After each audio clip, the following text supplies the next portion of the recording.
Welcome, everyone. My name is Meagan Strout, and I am the CEO of Tack Advisors. And today I'm joined by Taylor Allison, who is a former executive assistant turned winemaker, turned chief of staff, turned head of investor relations, now founder of her own wellness coaching firm, and has also done some work in business development. So she's had a very dynamic career, pivoting both into and out of the executive assistant role. And so we're excited to talk to you a little bit today about this topic. Before we begin, I do just want to remind everybody who hasn't joined us before that you should hopefully be able to see and hear us, but we unfortunately cannot see or hear you. So throughout this webinar, feel free if you have any questions to throw them in the Q&A or the chat feature. Also, if you want to mention right now where you're joining us from, it's always fun to see where people are all over the world, and we'll go ahead and get started. So kind of the part of the reason we came up with this topic is, I think, on a, if not weekly, monthly basis, I get asked by individuals, how do I become an executive assistant? Or how do I move out of the EA role? And what does career pathing look like for me? And what else can I do with these skills? And so I often give them my story and I talk about how I've sort of pivoted. And so I thought it was just a really timely topic. And Taylor, you've navigated these waters quite a few times in your career. And so excited to be able to chat with you about that today. So to get started, why don't you share a little bit more about your background and experience so that people can understand what you've been through. Perfect. Well, thank you for the lovely introduction. I'm glad we have this recorded because I'm gonna have to use it. Exactly what you said. No, but it's lovely I can't really meet all of you, but I'm looking forward to having your questions and talking that through. And I'm excited to be here because I think this is such an important topic because we all want to grow, and whether that's in what you're currently doing or how you pivot out of it to something similar, to something drastically different, it's important to take steps. It doesn't happen naturally. It happens with work. There's some natural pieces of it. So my story, I started in private equity in Chicago as the executive assistant for a firm there. And then I worked my way up to the head executive assistant, and I had a team underneath me that was fantastic. I'm still friends with a lot of them to this day, but that's really where I cut my teeth. And I helped grow that team, train, hire the executive assistants on it. And I stayed in that career for about a handful of years, about 5 years. And then, I started to feel a little bit burned out, and I felt like I was at the top of where I could get there. I was the head executive assistant. I had hired people. I had done some different things within it, like events, and I was ready to move on. And so from there, I decided I wanted something a little bit less intense, a little bit less stressful. And I moved from there to working for a private family office where I was able to work as their just kind of manager generally. They were a French Canadian family. So I managed some of the things that were happening in their lives, like charity events. And then, I also continued to manage some of the different business aspects of their lives. And after that, I had decided I was going to leave Chicago. I had been there for, about 8 years at that point, wanted something new. And so I took a little bit of time off. I spent a couple of months in Europe, and then I returned and I moved to Sonoma County, and I started making wine. I worked a wine harvest there. I lived on a commune up in the woods. It was very drastically different, right? Than very different from Chicago. Different from living in the city, different from, so many aspects of my previous life. But it was a really necessary pivot because, from that, I actually became a WSET level 2, which is similar to a sommelier level 1, but WSET is more about production than service. And so, I really liked that because it made me stop and be grateful for things that were in my previous job and career. And then it also allowed me to really focus on, what do I want to do? How do I want to feel every single day? Which I think is a really important aspect, of deciding what your next step is. And from there, I spent the holidays with my family, which was lovely, and did some little EA kind of work locally in Kansas City where I grew up. And then I moved on to cannabis. And I moved on to cannabis on the East Coast in Boston as the recreational market was opening in Massachusetts. And I started there as, their kind of head EA for their world headquarters. And as things transitioned, I ended up doing some biz dev with them. I ended up actually then heading up their IR program, which I was really lucky. I was encouraged by the current CEO at that time to take on that role just because I had been with the company for a couple of years. And I think we can talk about that a little bit more directly. But then after doing that for a couple of years and, COVID happened and it changed so much about how we all work, I went off on my own and started doing consulting, which, as Megan mentioned, I still do, right? I do executive coaching, I do holistic nutrition coaching, because I'm also a certified yoga instructor and a certified nutritious life, holistic integrative nutrition coach. And then I also do a little bit of work in cannabis and fundraising around cannabis from my IR background. So it's kind of an amalgamation, which is something I love. Yeah.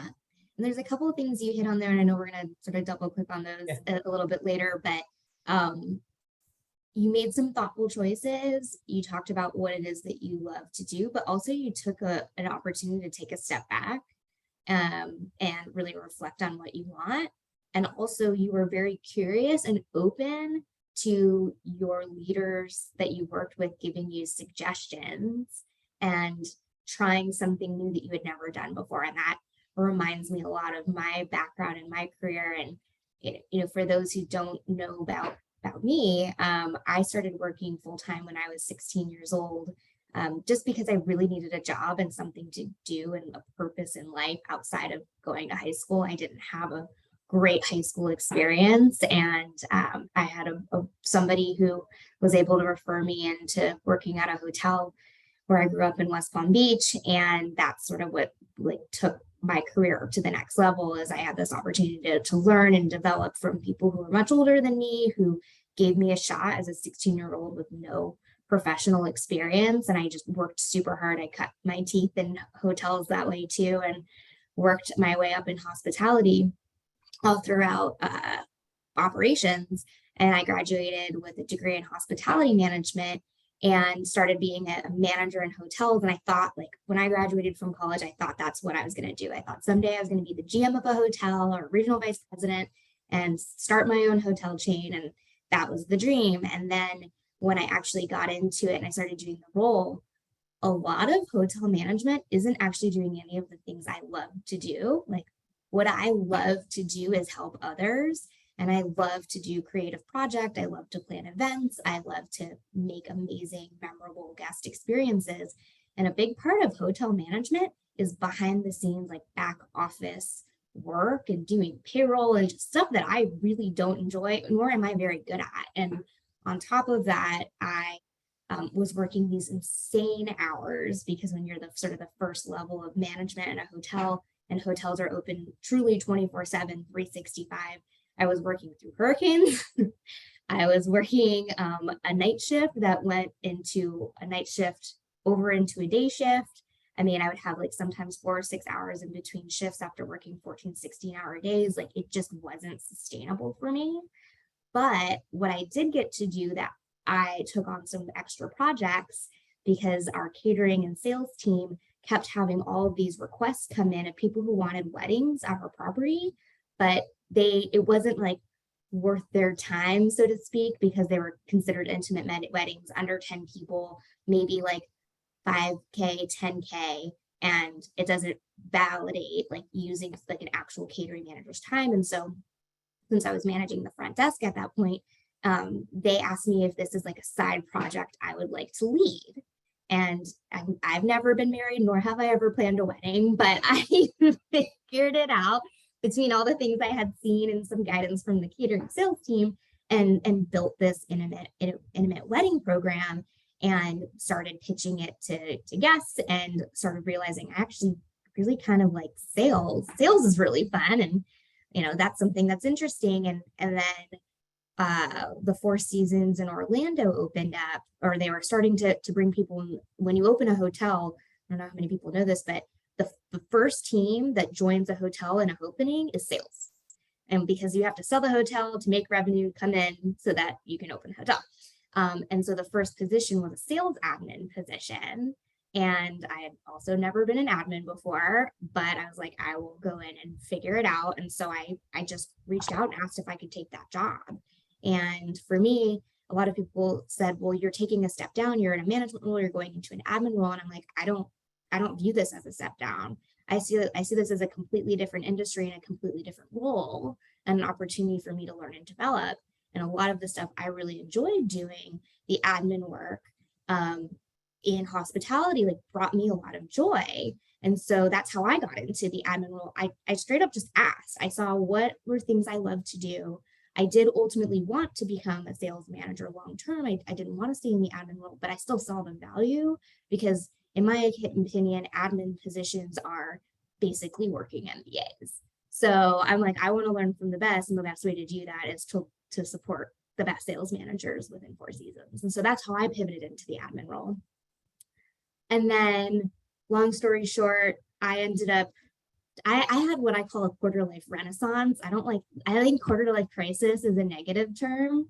Were you 26 when you made your first pivot? I was 28, which is a return to Saturn. Saturn takes 28 years to rotate the Earth. So a lot of times right around that point in people's lives, which is, hopefully quarter life too, it's like you get just a big, like, wait, what am I? And I also think it's very timely from like, if you, go to college, you have your first job out of college, you're kind of becoming an independent adult. And then at that point, you are starting to really develop what you like, what you don't like, to make those decisions. Yeah. So I was 26. It's astounding. It's like, all I do is talk to people on the phone all day, every day, and I hear about their life journey. And whenever I see a big shift, it's usually somewhere between like 26 to 28 for all those reasons you said. Like, they've had a career at this point. They know what they like, but they don't like, but they're also like, I feel like there has to be more or something different. Right. And so that's where I was like, I know I want to continue moving up in sales. I don't know if I want to necessarily do it in hotels. And I kind of felt like there was a bit of a glass ceiling for me there, to be completely honest. And so I just started reaching out to people in my network. And I knew I wanted to move to San Francisco. My sister was living there. I went to visit. I'm like, this is the coolest city I've ever been to in my life. How am I going to get there? Other than my sister, I don't know anybody. But I just started networking, and I reached out to an old recruiter there who had tried to recruit me right when I graduated from college for a role in Florida. And I said, oh, thanks, but no thanks. That's why it's important to be really nice to recruiters when they reach out to you, because you never know when you're going to need them in the future. But I reached out to her and said, hey, I'm looking to move to San Francisco. They happen to be like a firm that recruited for executive assistants. And I was like, I'd love to pick your brain about the market and see if there's a way you can help me. And so upon meeting with them and chatting with them and telling them about what I had been doing in hotels and in sales, she was like, well, what do you want to do for the rest of your life? And I'm like, I have no idea what I want to do. I know I'm good at administrative work. It brings me joy. I think I ultimately want to move up in sales, but I don't have any true sales experience. So, but I think if you place me in a role working as a sales admin in a sales company, that will give me some idea. And so, long story short, after chatting with me and having me meet with their CEO, they're like, well, what if we just hire you? But we'll hire you as an entry-level recruiter. Like, do you even know what recruiters do? And I was like, oh, and they're like, well, just like you, I truly hadn't. I'd never spoken to a recruiter before in my life. They're not as big in hospitality as they are in other industries. And so they're like, okay, well, just like you sell people on staying in a hotel, we sell people on working with a company. So it is a sales job. So if you're willing to take a chance on us, we'll take a chance on you, and we'll teach you everything there is to know about recruiting, and we'll just go from there. And so that was on a Friday. I was in San Francisco, flew home, resigned at my company on a Monday, sold everything I owned, packed up 6 boxes of clothes, moved to San Francisco a month later. And that's sort of like the rest is history. And I think something you hit on is really important. And I think we can talk about this too as like steps for something like this, but you have to evaluate before you do something like that, what your appetite for risk is. Yeah. Are you in a situation where you're like, I have to just flip this upside down. I don't like this. I'm not happy with where I'm at. And if you're getting ready to move, that's a great time to look for another job, right? But if you're like, oh, I know I have to be in this location, or I need to make this required salary, like, I think it's really important as you're doing this to think about what is my appetite for risk right now in my life and where I'm at, because it's the same for me. I mean, I've done it a couple of times now, sold everything, moved somewhere else, tried something different, and I've loved that. But that may not be for everyone. So I don't think you need to necessarily feel like you have to change everything at once. Right. I think some people like that more, some people like that less. So I think it is just important to say, like, where are you at? What do you want? What do you actually need here? Yeah. When you make a really good point, because when I had that offer, I was like very much not expecting that at all. And I left, and my mom, I'm very blessed to have an amazing mom and parents just in general. And my mom's been my biggest supporter and advocate. And she even works with us. Like, I love my mom, she's amazing. I love your mom too. She's great. We love Kathy. I'm trying to get her to do a webinar with us, and she's like very camera shy. So but she was with me on this trip, and I come back and I'm literally shaking. I'm like, this just happened to me. Like, what do you think? And she goes, well, let's talk about this for a second. She goes, you're 26, you're not married, you don't have kids, you also don't really have any assets to lose. So like, you kind of like aren't making any money in Florida. So it's like, what's it gonna hurt to just try moving to San Francisco, right? So I was very lucky that timing in my life, like that it worked out. But there's other people who I talk to who are making career pivots that are in a very different part of life. They are married, they do have kids, or they're in a very different financial situation where they're the breadwinner in their family, and so they can't make that change, right? And so there's so many facets to this. This is just my particular story and how it worked out for me. But there, like you said, there's a lot of things to consider. I could be really risky at that time. Yeah, exactly. No, I think you're exactly right. And so since then, so I have a lot of people who are like, well, how did you become a founder? And this is like, and we're going to talk about like possible career paths and what this looks like, because I'm a founder, you're a founder. There's another EA I worked with from my former company who just founded her own company in the non-alcoholic spirit space, which is so cool. But I actually think there's a lot of opportunity for admins down the road. Like, if you have that appetite for entrepreneurship, to be great assistants, or to be great founders, because you are learning business from the best people in the world. Exactly. And you want to collect those people as your mentors, like truly collect them, stay in touch with them, send them a birthday card, seriously, those relationships. Then you come back and you're like, wait, I want to develop a product. And I knew someone that was in, a CEO that built products that has good relationships with factories, or, there's so many weird ways that things work out that it's like really about using your connections and network too, to ask those curious questions. It doesn't have to be asking for a favor. It can more be asking for someone's time. And how did you accomplish this? What did you find to be most important when you accomplished this, to get to that accomplishment? How did you set yourself on this track? I think asking people and having those conversations, and in turn, that curiosity, people love to tell you about their story, and most people love to help other people, so capitalizing on that, it all comes back, Yeah. Well, and that's, so speaking of like that relationship. So once I became a recruiter, like, I was a sponge, right? And I'm just like talking to everybody in my company, shadowing all of their calls, learning best practices, and I go from being this entry level recruiter to being the top producer in my company. And along the way, I also just paid attention to the business choices, the financial choices my founder was making, just because I'm a naturally curious person and I wanted to learn. And never, ever in my life did I ever think I would found a company. Like, I actually even remember in college, because I had to take all these like HR and law courses, and it scared me. And I was like, why would anyone start a company? Everyone just wants to sue you. I was like, this is awful.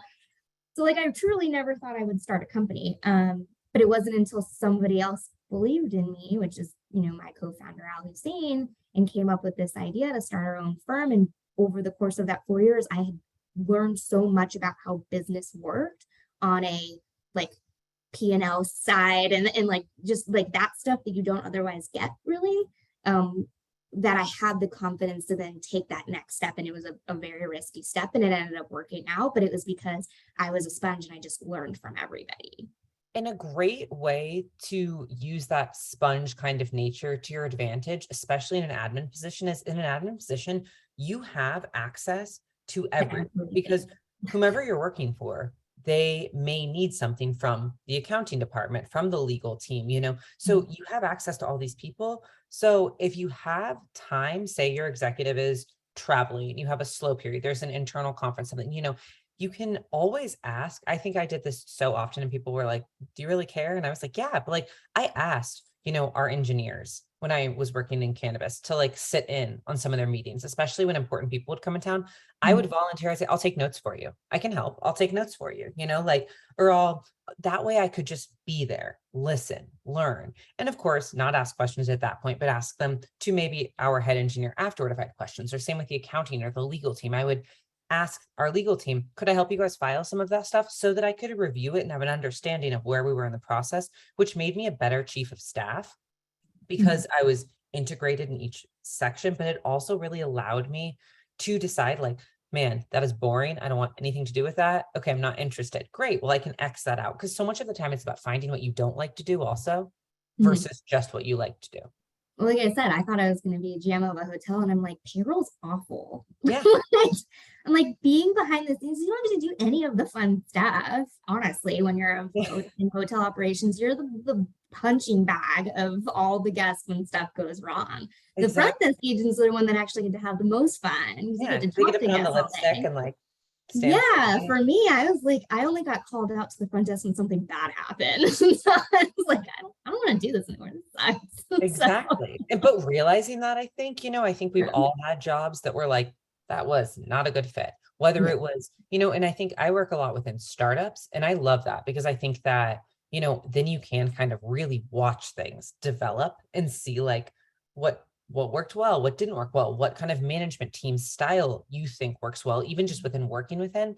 But I feel like that up close view also tells you, like, I know so many people, and I'm sure you run into this as you're, recruiting, that have no interest in working in startups. They want something a lot more regulated. I have so many other friends that like cannot work in anything very regulated, like, in that sense, not regulated, more like structured, I guess. But like internally regulated. And then, that they have a big interest in that startup. So I think, again, these are the type of things that you want to start to qualify as you decide how you want to move, whether it's to stay within your industry or change industries completely. Yeah. And I think part of it too is that you don't know until you try, and some people have an appetite to try it and some people don't. And I don't think there's a right or a wrong to either at all. Like I think there's a lot of value and amazingness about people who know what they want to do and do that for their entire life and never change. I'm jealous of that sometimes. Yeah. So let me be clear. This webinar is there's like, we're Switzerland on this topic. Totally. There are people who know they want to be EAs forever and like that is their calling. And then there's other people who don't know and want to either try it, or people who've done it and want to pivot out. And so that's really the purpose of this session today. Exactly. So we kind of basically touched on just a little bit, but if you could dial it down a little bit more into like your thought process when considering a new role, like what are some of the key pointers, the things you think about when making a switch? So I think it's funny because I think my path kind of looks like, sometimes if you don't know me, like I just picked this out of thin air. Then I was like, I picked this, but it actually makes complete sense because I've always been interested in holistic wellness. Like I said, I'm a yoga instructor. Like wellness has always been a big part of my life. And I think that I saw helping people as creating wellness for them, creating more time, all of that. So when I pivoted into wine, and that it made total sense because it was like I was working with the ground, and creating a product that cultures are centered around different, that has such meaning. But then private equity was too fast for me. And winemaking was just different and wasn't in the right way. It wasn't structured enough. I liked that high intensity. And so from there, cannabis was perfect because it was an emerging market. I could work within the cannabis sectors of it. So I think that I'm really methodical is my point here, I guess. And I think that, so for me, that worked actually really, really well. So whenever I'm considering a new role ever, I first start to think about, I think you should be writing everything down and really creating like a very basic pro-con sheet or a Venn diagram or whatever it is. But I start to think about my current role and I think, what do I like about it? And what do I dislike about it? What are the job qualities that I like? Is it the employer? Is it the people I work with? Do I notice that I like working in a group versus having more autonomy? Like, what do I like and dislike about this role? And I really try to break it down very granularly of how do I start to qualify that? And then from there, I start to think about my own strengths and weaknesses. What do I feel like I really excel at? For example, for me personally, I find that I do a lot better task-based than I do project-based. I sometimes can have a little bit of a short attention span. A long project for me can get boring, it can get redundant, but some people love the autonomy of sitting down, having a project to work on. No, so figuring out where do you feel like you excel, you Mhm. know, your strengths and weaknesses. And Mhm. then also thinking about, is this company the right place for me? Because I think sometimes when you're like, oh, I want to do something new, you're like, I have to get out of here, but you don't necessarily. There's other, in bigger companies, there's other sectors of the company, finance, legal, sales, marketing, HR, like, there's all of that. But then there's also, do you want a fresh start? So I Mhm. think thinking, because oftentimes if you talk to a trusted person within your company, maybe there's a job position there that's open. Maybe it's an elevation to a chief of staff. Maybe they're looking for somebody to start new in kind of like what you were saying. Mhm. Maybe they want to create a role for you. That happens more often than you think when you tell someone, when you're a great employee and you're like, I'm not totally happy in what I'm doing now. Mhm. Management generally, I mean, it's a lot more cost effective too for them to keep Right. someone than it is to get rid of someone. So I think that that's really, really important. And then next is, what's the timeline on something like this? Is this like, you never want to get to a point with a job where you hate it, where your stomach hurts, where you're like, you're having those physical symptoms of like, ugh, you're clenching, like you never want to get to that point. So once you start feeling 80, 85% like, I don't like this. Maybe there's a management change. Maybe there's a location change. Maybe it's that you're forced to go back into the office and you want to work from home. Maybe it's that you're forced to be at home permanently and you thought you were going to get to go back into the office. Like whatever it is, I think that deciding what that timeline looks like, because all of these things, I'm going to list them again. What you like and dislike about your job, what are your innate strengths and weaknesses, staying at your company or starting fresh. And that includes fresh industry as well. And then what's your ideal timeline? All of those things all of a sudden start to give you a roadmap of how you move forward. Yeah, yeah.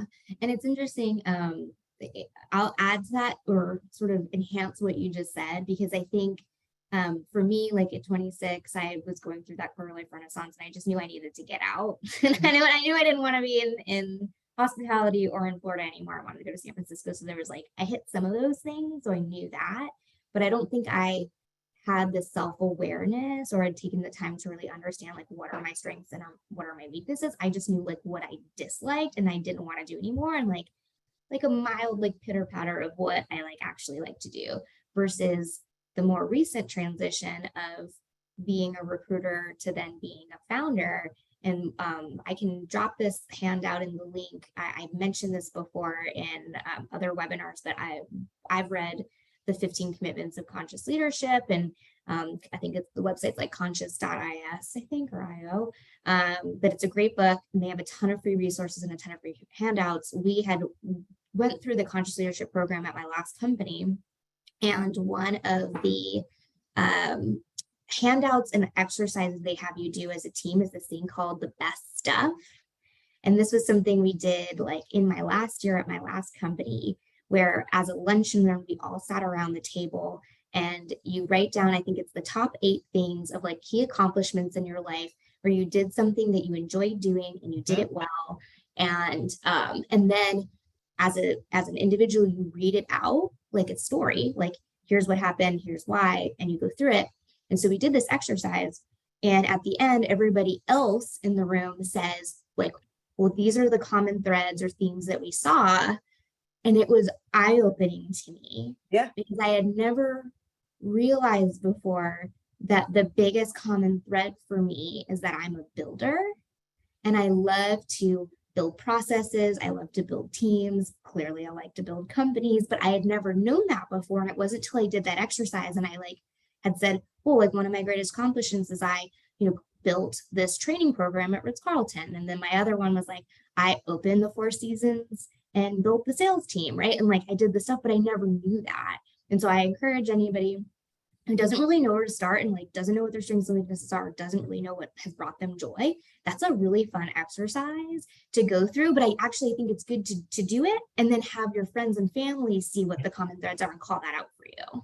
That's what I was going to say when I think about my personal journey. I think that when I like really felt the most unsure and the lowest, in honesty, I think we all get that way. We get down on ourselves about what we're capable of, what we want to do. I remember I'd moved back in with my parents at like 29, short term before it was short term, which I always knew, which was, I'm grateful for that.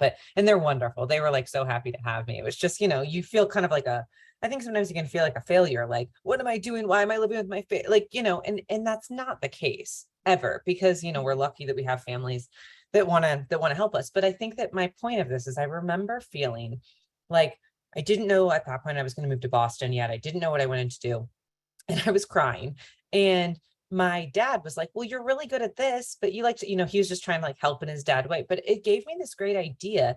And I kind of used it as a personal intervention. Yeah. And I had my mom, my dad, my sister, and then a couple of my closest friends. And I asked them all, like, what do you think I'm good at? What do you think? And then also, what do you think I'd be happy doing? Like, because I got some crazy answers. People were like, you love food. You're a foodie. You should work in a restaurant. And I'm like, could I work in a restaurant? But then for me, like those hours were not sustainable. I'm not a nighttime person. I was like, probably not, and I'd want to be front of house talking to people. But like that for me was truly life-changing, because it allowed me to be vulnerable, to admit I wasn't happy where I was, and then let the people around me know so that they could help and I could ask for help from them. And they had so much insight about me, especially my family. Like I said, you want to ask people you're really close to. They had seen my transitions, they had seen my pivots, and they were able to make those identifications that sometimes you can't see clearly when you're in that kind of tornado, which then did really help guide me. And I'm so grateful for that. And I think that is a great practice to ask. And it could be family, it could be friends, it could be coworkers, just trusted people that have seen you in your own environment that are like, you know what, you don't like doing that. And the whole time you did it, you complained about it. And you're like, did I hate that? I guess I hate that, but it's like, perspective is reality. So it's like listening to other people's perspective on you, like basically a job intervention is what I'm calling it, was so helpful. Yeah, job intervention. But I didn't know. And it makes so much sense now. And I think it's probably a topic for an entirely different time. But, I grew up in a lower middle class family. And my mom has founded, they didn't use that title though, but like basically co-founded, company with my uncles and my grandfather. But that wasn't the language that we used growing up, because we were poor, like we didn't have money, and it wasn't co-founding, it's just they were small business owners, and she worked with them. But now in a founder role, I'm like, no, my mom was an entrepreneur. Yeah. But that language wasn't used when I was growing up. So I didn't know. And it wasn't until I really moved to Silicon Valley and was surrounded by these other entrepreneurs, and then did this exercise and was like, oh, well, you're a builder. And these things you're doing is entrepreneurship, that I was given that vocabulary to know, like, that's actually what my mom was doing all along. Yeah. And I think that another piece of that too is, and I think that we get to create a whole webinar on this, but like imposter syndrome, right? Yeah. Because you don't think of yourself I went to an entrepreneurship club meeting a couple months ago, and I was telling my friend, like, I don't know, I feel kind of silly. Like, what am I, and they were like, does what you do you pay yourself? Yes. Like you're an entrepreneur. Like to be an entrepreneur, you don't have to be like the founder of WeWork. You know what I mean? Like you don't have to be like the classic entrepreneur incubator, like, what do they say in WeWork? Like the light bulbs that are hanging down were like the key thing, the like industrial look was the key, like startup kind of co-working space look. And I just think it's really interesting, because we have these ideas of what it looks like, but exactly like you said with your mom, it just wasn't labeled that. So I think imposter syndrome I bring into it, because you have to try things to know if you're going to like them, if you're going to be good at them. And so trying to take that imposter syndrome out and look at it from there's like a psychological theory called like the beginner mind, right? We talk about it in yoga and all of this. And it's like when you're little and you're trying to learn something and you fall, you just get back up. You're not like, man, I'm unstable, I can't stand yet, like I fell. Like it's this, you have to just keep trying things to then see what sticks, and get away from the idea of perfection at the beginning of trying something, and giving yourself that space for a learning curve, and looking at the little things of like, wow, that was successful. Even though I didn't get an investment at a conference, I made a couple of new friends that could help me and mentor me along the way. It's all that small stuff. Yeah. And so what you just said, and I think I saw this, somebody threw in the chat, they're like, I feel like I'm ready for a change, but I don't even really know where to begin. And so I think kind of along the same lines of imposter syndrome and just like fear in general, it's, I think sometimes people get so hung up on, I just need to like wait until I'm like ready, or I've like done enough homework, or I've like, and that's not at all, for me, the first pivot, right, was I just had the opportunity to take some extra projects on with the CS team because they needed help. And that really helped drive like, oh, this is what I really like to do. And so, sometimes opportunity presents itself. You just have to be willing to open the door.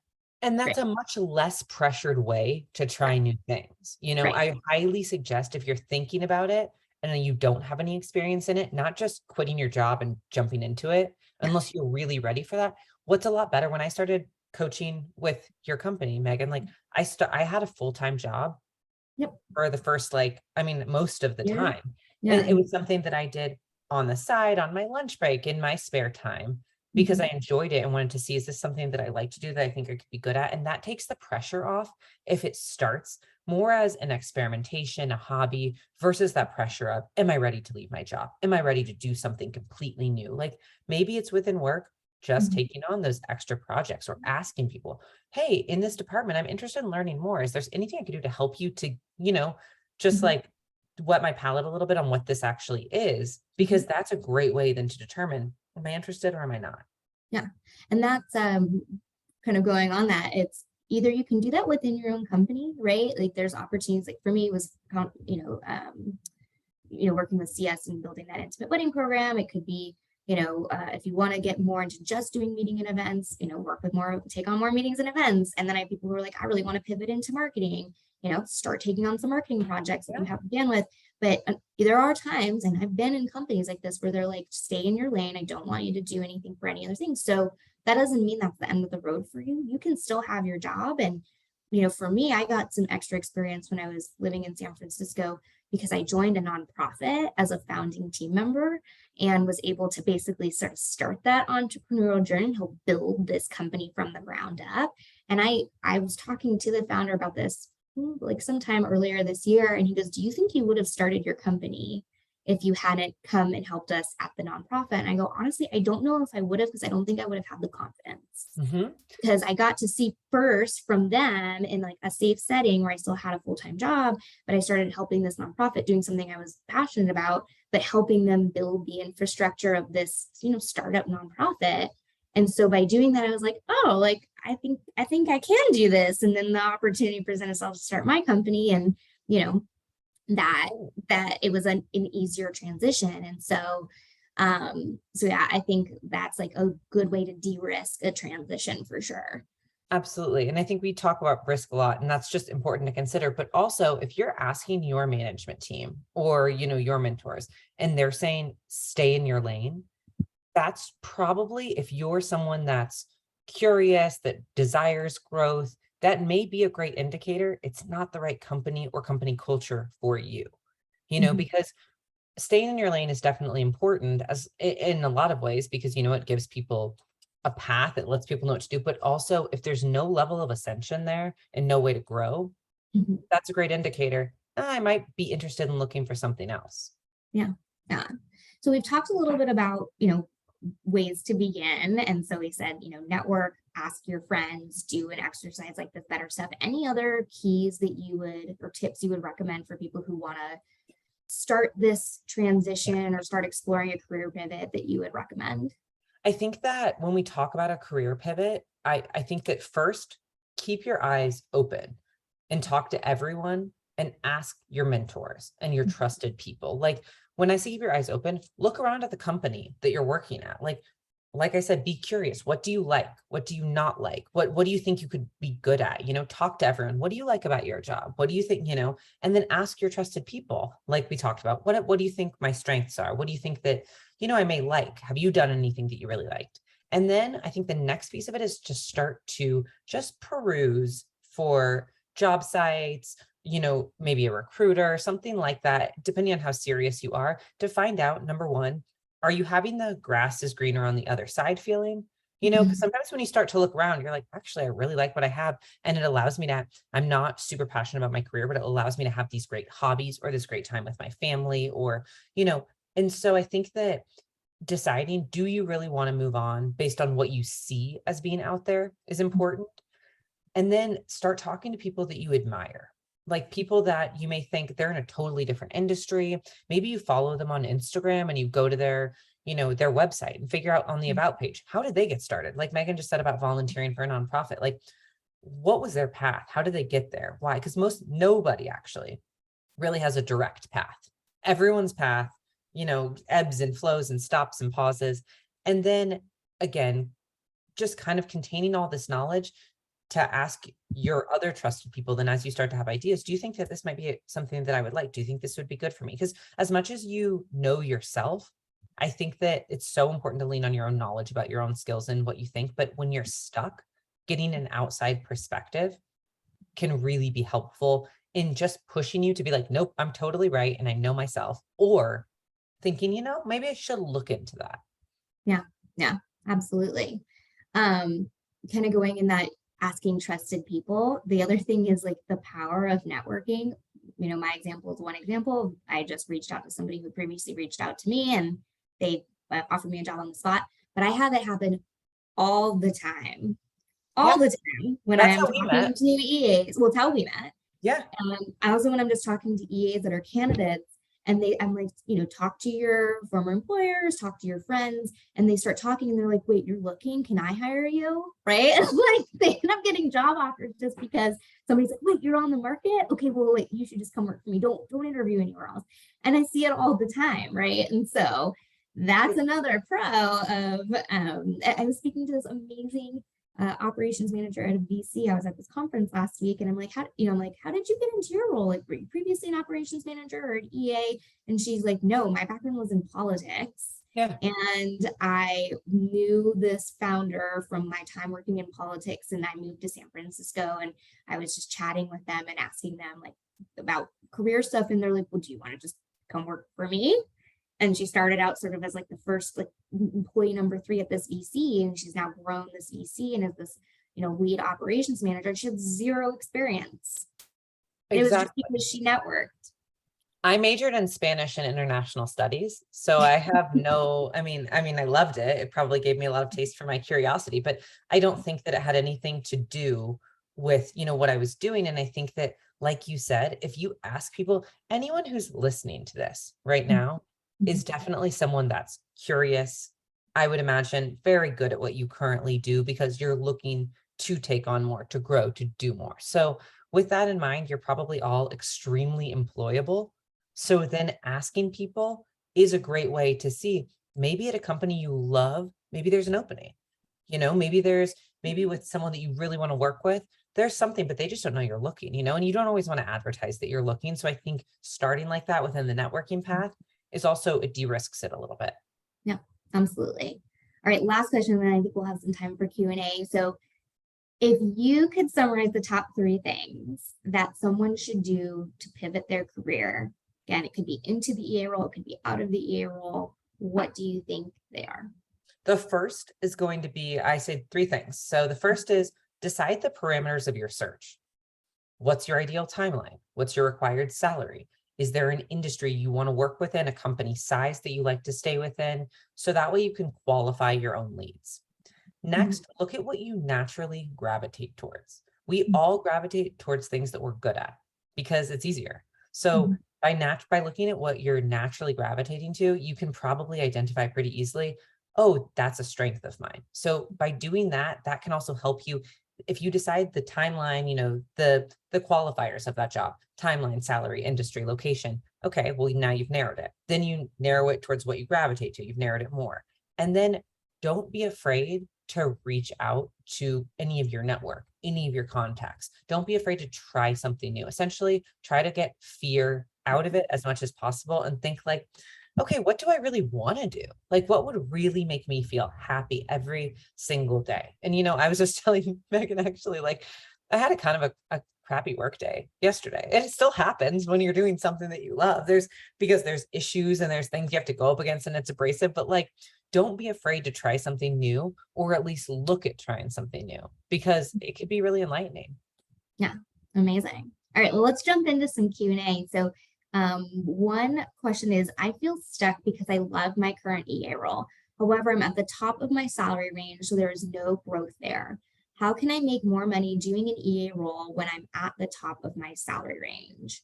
So I think my first question is, are you top of salary range in your company?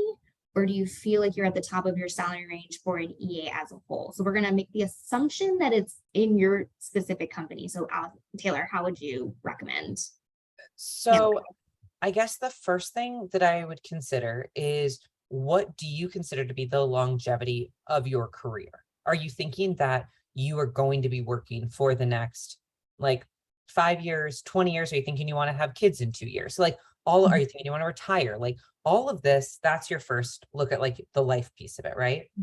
And then I would look at, okay, do you want to stay at your company? Because if you're at the top of your payroll or, pay scale in your company, then maybe going from an EA to a chief of staff or something, like a chief of staff role can be very different. The chief of staff to the president is very different to the chief of staff of a startup. Like you can have a lot of different roles within that. So I would look at, is that a possibility? And if it is, I would research online some different chief of staff position responsibilities and see if you could create. It's always better to go to your management team with a suggestion versus a question. Hey, I love this company. I feel so rewarded here, but I know that I'm at my top of my salary range. I'd like to make more. So here's what I think I could contribute to do that. And maybe you pull the things from, that from the different resident, like when I ever build chief of staff role descriptions for myself, for anyone else, like I look at a bunch of different ones. I pull things that apply to that company that could be helpful. And maybe it's not just within chief of staff. Maybe if that's not a possibility, it's taking on, you could take on hiring EAs, training the EA team. If you're at the top of that, you could also take on projects that are different within where is there a holdup in the company, where's there a roadblock? Is the marketing team swamped? Could you take on a marketing project that then you could make like a special bonus income from, that would be additional into what you're already doing? And then if it's out of the company, then I would start to look at, okay, how do you elevate yourself outside of that to get to another higher salary range with the different company? Maybe it's trying something new at your company, like taking on more with not as much, additional pay or something for a short period of time to gain you into a title that you can then move that doesn't feel as lateral. Yeah. And so this person also just added it's at the top for all EA roles. My first thing is, let's chat Julie's offline because I'd be very curious to know because it's astounding what EAs can make now, and I have yet to see like a true cap of a range for comp for EAs. So maybe there's something you haven't thought of yet, but kind of adding to that, Taylor, what you said is kind of what you did with me. Like you are making a very good salary in your last company, but you love being an EA and training and mentoring other EAs. And that's how you got into coaching for me. And that was an extra revenue stream for you, right? Exactly. And so if you love being an EA and you want to be an EA for the rest of your life, how can you generate more money? Well, you can share the wealth and help train and develop others. Coaching is a very real thing and a great way of having a second income. And you can also do it not only externally, but internally, which I think is really important, or maybe you do it on a consulting basis. Maybe a friend's starting a company. If you're so good at that internal organization, that structure building, like I do that all the time, just for fun on the side for people that are trying to start companies or CEOs, entrepreneurs that are like, okay, but I want to get this structure, in place. Like, how do I do it? Or I don't even know what I need on my internal team. What do you suggest as the first thing? Like you said, with hotels, okay, it's sales. Like with certain industries, it's pretty clear. So if you can help, if you've worked in an industry and can help someone who's doing something similar build a path to it, that's a great consultancy piece as well. Yeah, great. So this is something another person brought up, and you kind of touched on it very briefly, of if somebody's planning to go from an EA to a chief of staff, which is, we haven't talked too much yet about, so what can career paths out of the EA role look like? And so chief of staff is a very obvious one, and one I see much more regularly within the past couple of years. But it could be, if you're in finance, it could be moving into an investor relations role or an operations manager role. It could be going into a totally different sector, like being in marketing. I've seen a lot of people, my co-founder included, who transitioned from being an EA to a chief of staff to then a head of people, an HR business partner. And so, there's a lot of these roles require the same sort of soft skills, right? It's just like creativity, detail orientation, Exactly. others. And so, and then you can learn the hard skills. And So I think the most natural paths, realistically, if you love the admin piece of it, if that's like, if you don't want to say do something that's perhaps off from that, like marketing or, accounting or something that's a little bit more specific, I think that going into, if you're in finance, investor relations is a great look because you're essentially telling your story of the company to the external world in investor relations, to your investors, to your stockholders, to your board. And you may already have relationships with those people as an EA, but then also being able to take that internal story and spin it externally. IR, I think from a finance EA makes a lot of sense. Also, from any other executive assistant position, if other than going, as we said, to a chief of staff, which is like really kind of the next step, if you're moving around at all, is operations, because mhm, you've essentially already been doing operations, just maybe for one person versus for the company. So mhm, that's a really similar move to what you're probably doing as an admin. I also think business development can be as well, because if you're working as an EA and you're having a lot of these conversations, you're looking at the growth path anyway. So business development can make a lot of sense. yeah.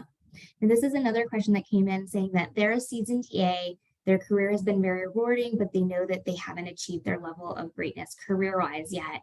They want to pivot, but they feel like they have the age factor against them. So what advice would you offer? So I think first and foremost, I literally just placed somebody in their 50s into a senior EA manager position, making a very considerable amount of money. She's just awesome at her job. She has Mhm. amazing leadership experience. And honestly, she's way cooler than I am. Like she like runs circles around me. So Yeah. if anything, I'm like, I tell her, I'm like, you act like you're my age, and I probably act more like I'm your age. And so I think age is truly just a number, and Mhm. your ability to bring a youthfulness to what you do and a passion and a hustle and constantly be keeping your skills up to date. Like your age shouldn't impact that, right? Like if it's a good employer that understands what great EAs look like or great anything looks like, they're not going to let age get in the way. Anything else you would add to that, Taylor? I think that there's two things, and I think it truly walks kind of a fine line, but I think that the first is being flexible to learning new things and trying things a different way, right? Because even since I've been an EA, things have changed. And like when I was an EA, Slack didn't exist, So it's like, I think that really looking at how can I know some of these tools, but also be comfortable using them.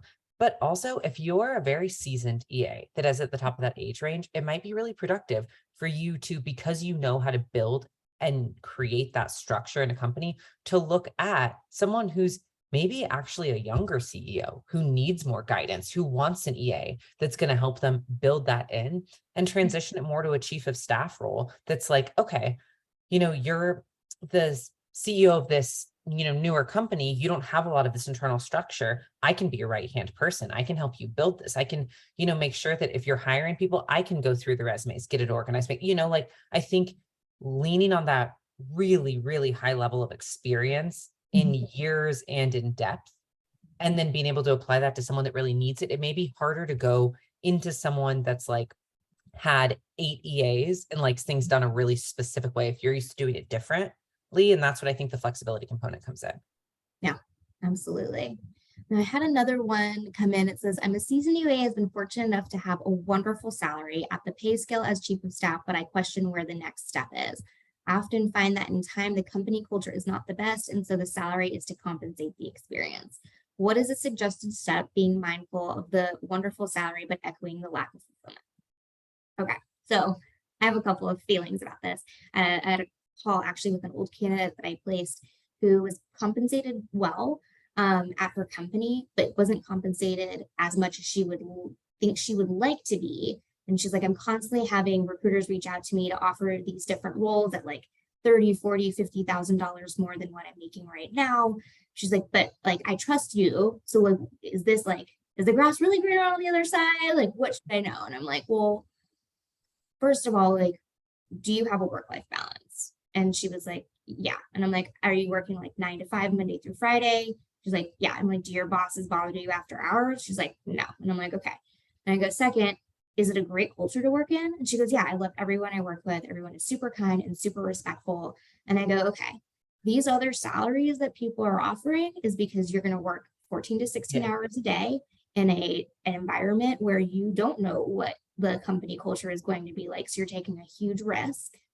And so you have to weigh these things out when considering making a career shift of, is the extra 30, 40, $50,000 really worth being in like a shitty environment, pardon my language, but like to me, it's not. I literally just had this conversation with my sister who made a job change. And I was like, you need to weigh these things because money is not always better. And then on the other side of it, it's salaries are still very competitive. And so you could make a move and potentially make more at another company. And it could be a really great environment and you could have awesome colleagues and have the opportunity to do more. And it's something new and fresh, that yes, the core functions of executive assistant work are the same, but it's a very different experience going from finance to tech. It's a very different experience to going from tech to cannabis. It's a very different, like every industry is different. And even the different types of executives you support, like supporting a CTO is very different supporting a CEO, which is very different from supporting a CMO.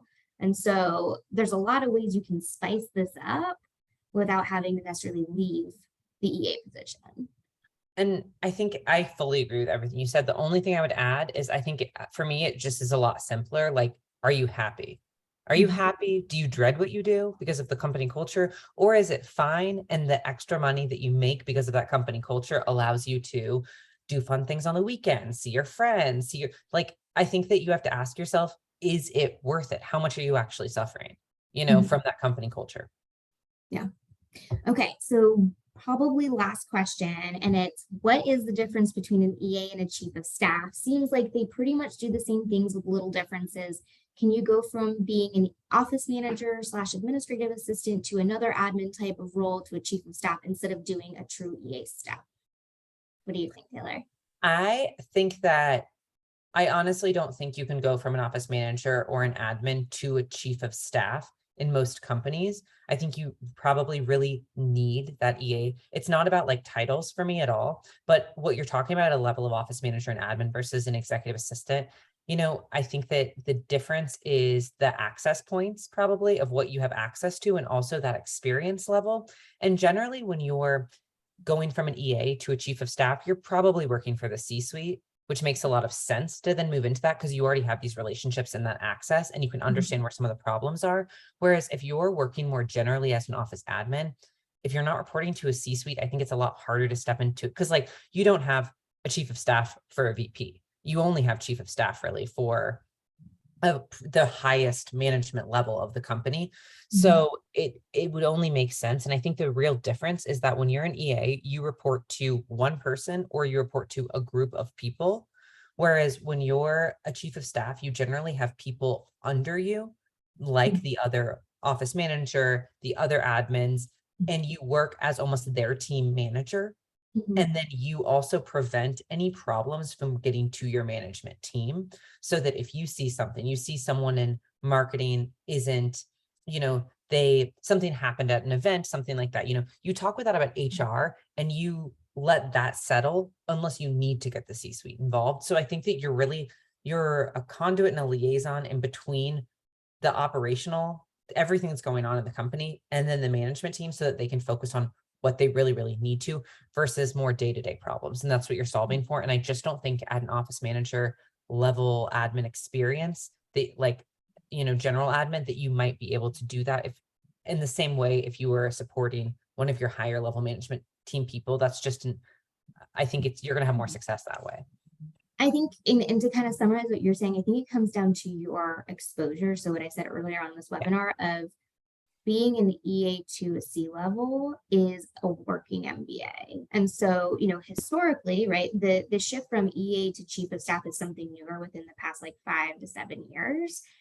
Historically, chiefs of staff are people who go to like business school and have MBAs and get an actual degree on how to run a business.